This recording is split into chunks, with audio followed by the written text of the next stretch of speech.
नमस्कार, मैं हूं अशोक कुमार शुक्ला और आप देख रहे हैं अशोक शुक्ला सफ़र।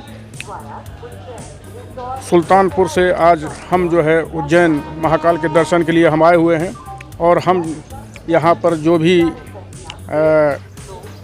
घूमने टहलने में जहाँ जहाँ जाया जाता है उसके बारे में आपको जानकारी देंगे।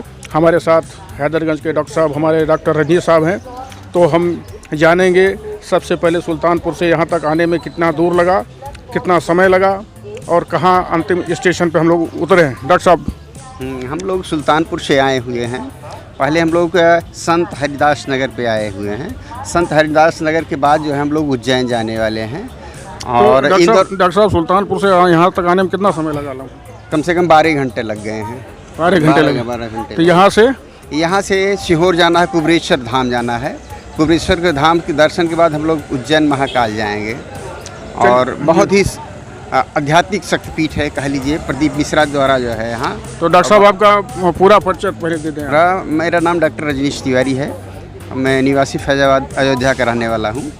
और बस ऐसे ही प्रोग्राम बन गया, इनके बारे में सुना था, लेकिन दो मेरे साथ ऐसी आज ही बातें हुई हैं जो काफ़ी दिन से पेंडिंग थी।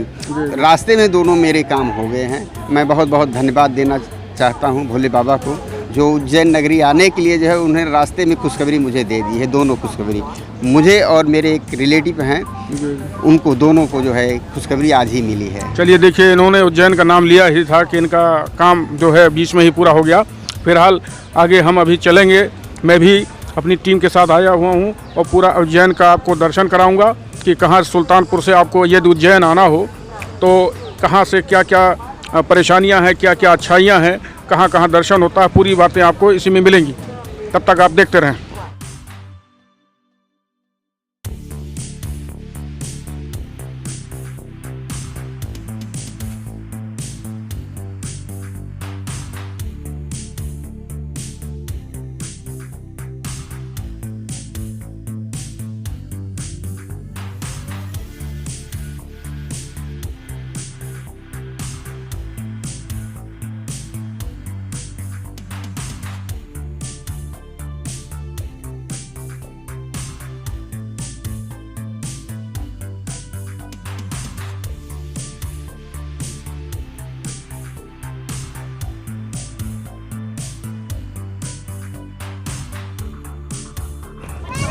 हम लोग अब जो है कुबरेश्वर धाम पहुंच चुके हैं। यहाँ पर जो है देख रहे हैं आप, पूरा मंदिर बने हुए हैं, काफ़ी भीड़ इकट्ठी है और डॉक्टर साहब से इस बारे में पूछेंगे। डॉक्टर साहब, ये कुबरेश्वर धाम है, हम अयोध्या से आए हुए हैं। यहाँ दर्शन के उपरांत ही बड़ी सुखद अनुभूति हुई है यहाँ।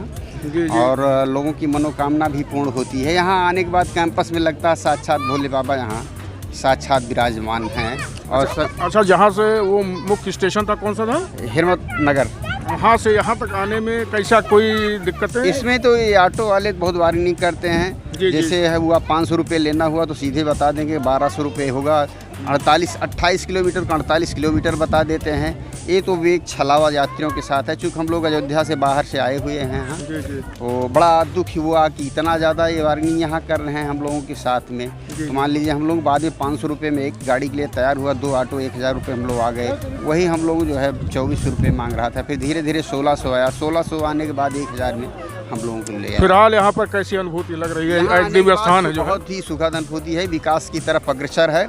प्रदीप मिश्रा द्वारा यहाँ आयोजन किए जाते हैं बराबर।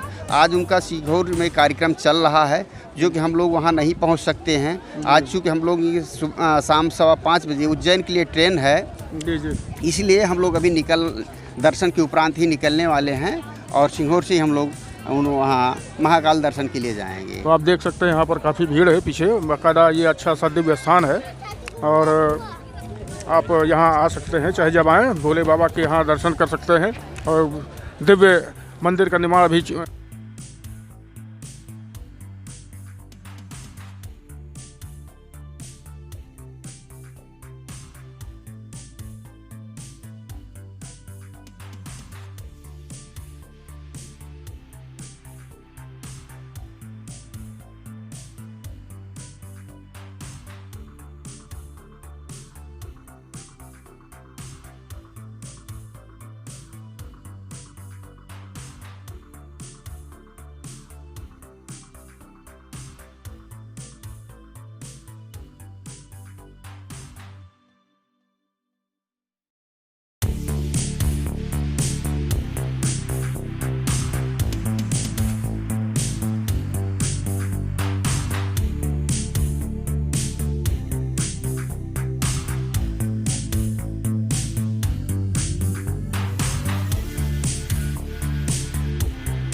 ओमकारेश्वर धाम पर हम पहुंच चुके हैं। उज्जैन से जो है यहाँ तक जो है हम लोग अपने किराए की बस से हम लोग यहाँ तक आए। बाकायदा अपने रिजर्व जीप की गई थी जिसके द्वारा यहाँ पहुँचे।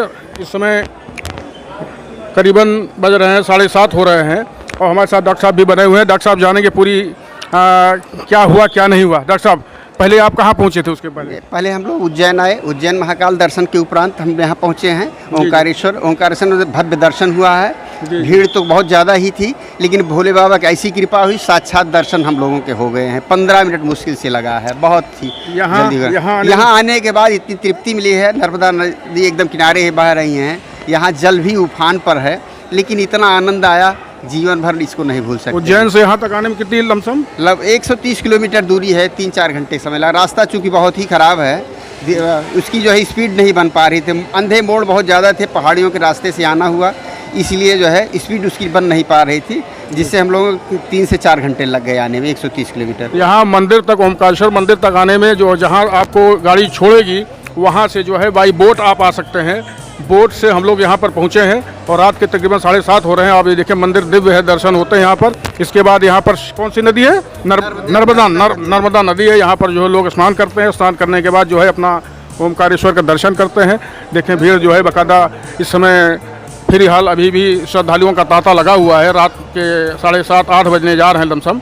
फिर भी ये देखें, आप देखिए पूरी दुकानें दिखा दीजिए आप, और दुकानें देखें और सजी हुई हैं पूरी, और सब यहाँ आकर के अपना दर्शन कर सकते हैं। और डॉक्टर साहब से और जानेंगे इसके बाद। डॉक्टर साहब यहाँ आने में कोई दिक्कत तो नहीं हुई? नहीं, कोई दिक्कत नहीं, आने में कोई दिक्कत नहीं हुई। आराम से सब दर्शन सब लोग किए हैं, कोई परेशानी नहीं हुई है। भोलेनाथ की सीधी कृपा थी, इसलिए साक्षात दर्शन हो गए। अच्छा, तो एक हमारे एक और हैं श्रद्धालु हैं, हमारे सोनू जी हैं।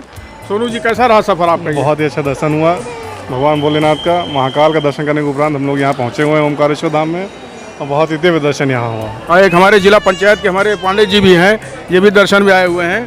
तो पांडे जी, स्वागत है आपका। कैसा रहा दर्शन आपका? नहीं, बहुत ही दिव्य दर्शन प्राप्त हुआ यहाँ पे भगवान भोलेनाथ का, ओंकारेश्वर महाराज का। जी, और बहुत ही आनंद आया। जी, और एकदम आनंद की अनुभूति हो रही है। देखिए छोटी बच्ची भी है, ये भी आनंद ले रही है और ये हर बम बम कर रही है। तो आप सब जो है उज्जैन से यहाँ तक आ सकते हैं। यहाँ के बाद जो है नर्मदा नदी है, यहाँ पर आप अपना स्नान कर करके महाकालेश्वर के दर्शन कर सकते हैं।